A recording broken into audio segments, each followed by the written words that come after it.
on scholars. As I lay asleep,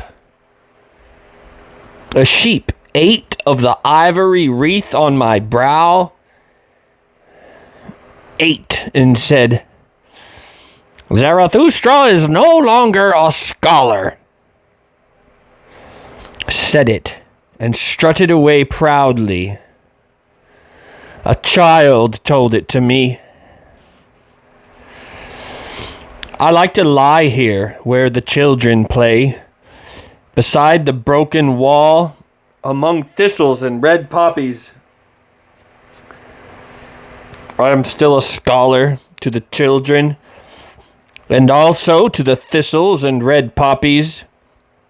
They are innocent, even in their malice, but to the sheep I am no longer a scholar. Thus my lot decrees it.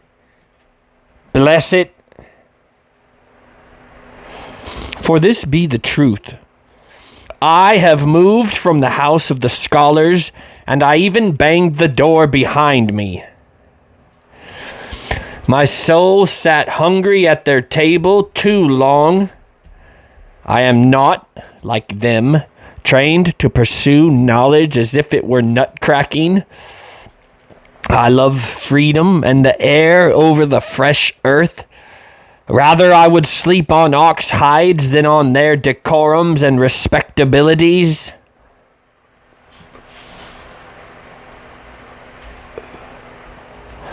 I am too hot and burned by my own thoughts. Often it nearly takes my breath away.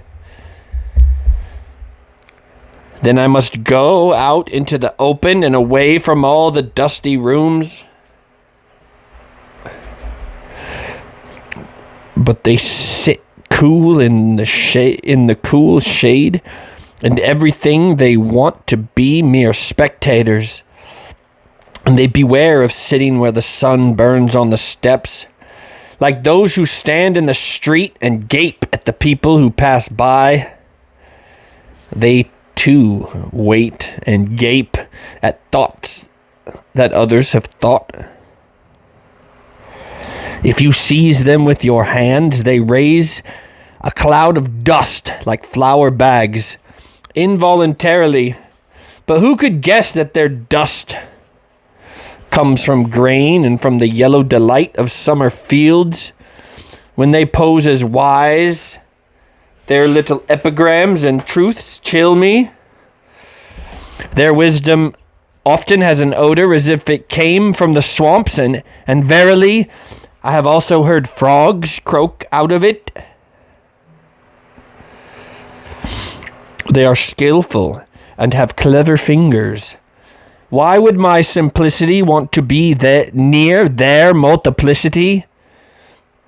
All threading and knotting and weaving their fingers. Understand? Thus they knit the socks of the spirit.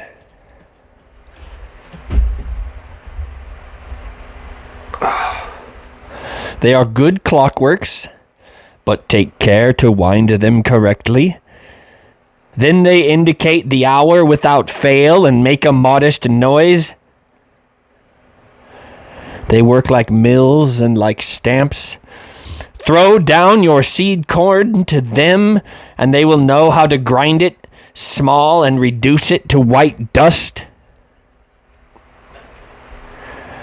They watch each other closely and mistrustfully. Inventive in petty cleverness, they wait for those whose knowledge walks on lame feet. Like spiders they wait. I have always seen them carefully preparing poison, and they always put on gloves of glass to do it. They also know how to play with loaded dice. I have seen them play so eagerly that they sweated. We are alien to each other, and their virtues are even more distasteful to me than their falseness and their loaded dice. And when I lived with them, I lived above them. That is why they developed a grudge against me. They did not want to hear how someone was living over their heads, and so they put wood and earth and filth between me and their heads. Thus they muffled the sound of my steps, and so far I have been heard least well by the most scholarly.